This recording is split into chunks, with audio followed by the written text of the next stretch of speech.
हरियाणा प्रदेश में विधानसभा चुनाव का बिगुल बजा हुआ है।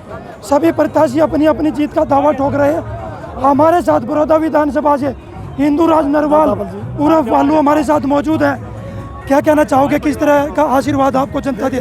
आज मैं सबसे पहले दादा घासी की है नगरी है, और आज जो भी मेरे को आशीर्वाद देने का काम कर रहा है, मैंने दादा घासी के रूप में आशीर्वाद मान के ये लिया है।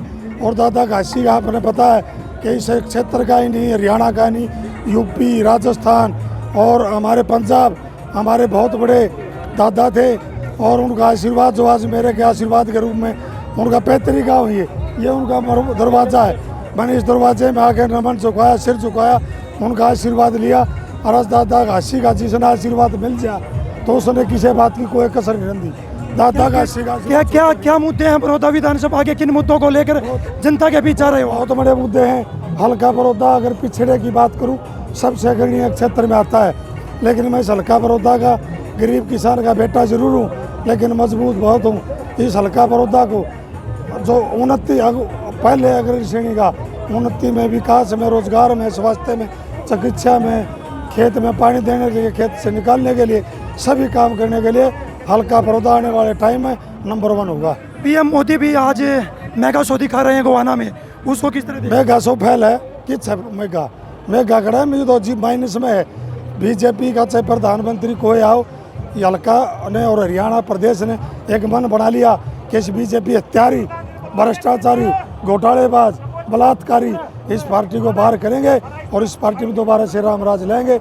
हरियाणा प्रदेश की 36 बिरादरी अगर किसी नेता पर भरोसा करती है तो इस हरियाणा प्रदेश के 36 बिरादरी के नेता प्रतिपक्ष और हमारे हरियाणा के उज्जवल भविष्य 5 बार के सांसद बड़े भाई दीपेंद्र हुड्डा जी पर विश्वास करती है और उनके विश्वास पर खरा उतरने का काम करेगी।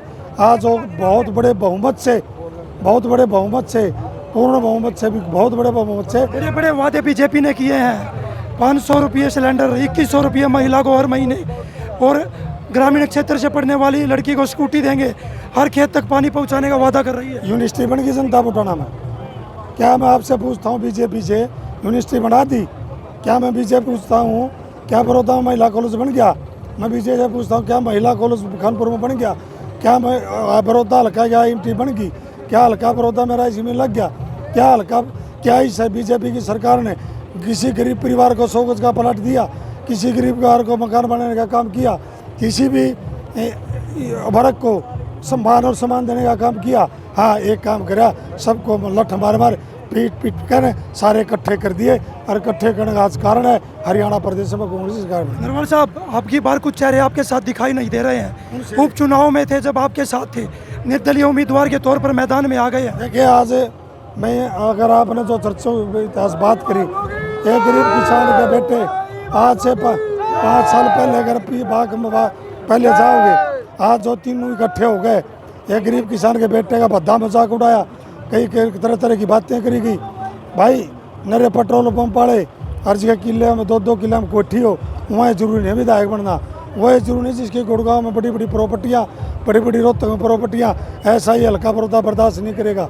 गरीब का मजाक उड़ाया, आज जो तीनों आपस में गाड़ देते थे, हल्का बड़ौदा ने पता है उनकी छत पास भी बीजेपी का झंडा है। हल्का बड़ौदा याद करता है 750 किसानों की सादत, हल्का बड़ौदा याद करता है हमारी बहन बेटियों की इज्जत लूटी बीजेपी के बाहुबली सांसद ब्रजभूषण, पूर्व खेल मंत्री संदीप, सभी याद हैं, लठ भी याद है, मान और सम्मान भी याद है, इज्जत और बेइज्जती भी याद है। कहीं ना कहीं आपके लिए रोड़ा ना बन जाए बीच में। रोड़ा की थे, रोड़ा तो फिर ठोकर में ध्यान डा रहा है, वो ये काम करेगा हल्का बड़ौदा, ऐसा कुछ नहीं है। उपचुनाव हुआ था, बड़े बड़े वादे किए गए थे, कांग्रेस ने भी किए, बीजेपी ने भी किए, क्या बड़ौदा की जनता ने कुछ मिला है? कुछ नहीं मिला। मैंने ये कह दिया, आने वाला समय इस हल्का बड़ौदा के हल्कों में रहेगा। जब बीजेपी के नेता कहते थे कि सबका साथ सबका विकास, हमने सबका एक साथ सम्मान विकास किया, इसके लिए सब विपरीत है। सबका साथ, सबके साथ और सबके विकास की बात करी, इनका है सबका साथ और अपना विकास। फिर एक नारा दिया था कि बेटी बचाओ बेटी पढ़ाओ, वो भी विपरीत हो गया, बेटी बचाओ तो बीजेपी से बचाओ। ये है इनके नारे, इन नारों ने सब समझ सके, पूरा हरियाणा प्रदेश की 36 समझदार है। आपको भालू के नाम से बड़ौदा की जनता जानती है, प्राथमिकता क्या रहेगी सबसे पहले बड़ौदा की जनता के लिए? मैं भालू के नाम से जानती है, भालू था, भालू छूँ, भालू रहूँगा। हल्का बड़ौदा की 36 बिरादरी का बेटा भाई भतीजा सेवक बन का काम करूंगा और हल्का बड़ौदा के लिए उन्नति के बहुत सारे रास्ते खोलने का काम करूंगा और आगे ले जाऊंगा। कुमारी शैलजा आपकी एक बड़ी नेता है, चुनाव प्रचार में अभी तक दिखाई नहीं दी है, क्या मानते हो? नहीं वो ही बताए भाई कुमारी संचालन सबसे बड़ा मुद्दा क्या है बड़ौदा के लिए? बड़ौदा की जनता का सबसे बड़ा मुद्दा क्या है? बहुत सारा मुद्दा है, बहुत सारे मुद्दे, शिक्षा, चिकित्सा, स्वास्थ्य, खेत में पानी देना, खेत से पानी निकालना। बीजेपी कह रही 23 फसलों पर MSP दे रहे हैं, पूरे देश में पहला प्रदेश हरियाणा ऐसा है। हाँ, ऐसा पहला प्रदेश है जिन्होंने किसानों की लाशें को यहाँ बेचने का काम किया। ये पहली सरकार है जिन्होंने युवाओं को रोड पर घसीटने का काम किया। ये पहली सरकार है जिन्होंने बेटियों की इज्जत को रोड पर उड़ने का काम किया। ये पहली सरकार है कि किसी गरीब परिवार को प्लाट नहीं दिया। ये पहली सरकार है अगर हमारे भ्रष्टाचार इस भय का माहौल हरियाणा प्रदेश में दिया। ये पहली सरकार है इस प्रदेश की जो सबसे बड़ी घोटालों की सरकार है। अपनी जीत के लिए कितने आश्वस्त हो? बहुत बड़ा आश्वस्त हूँ, बहुत बड़ा, आप देख नहीं रहे, बहुत बड़ी लाखों की वोटों से जीत होगी। देखिए हमारे साथ हिंदूराज नरवाल थे, उनका कहना है कि मैं आश्वस्त हूँ अपनी जीत के लिए। आप देखना होगा 5 अक्टूबर को बड़ौदा की जनता किसके पक्ष में अपना मत का प्रयोग करती है और किसको अपना नेता चुनती है, ये आने वाला वक्त ही तय करेगा। बड़ौदा विधानसभा से पवन राठी, हरियाणा तक।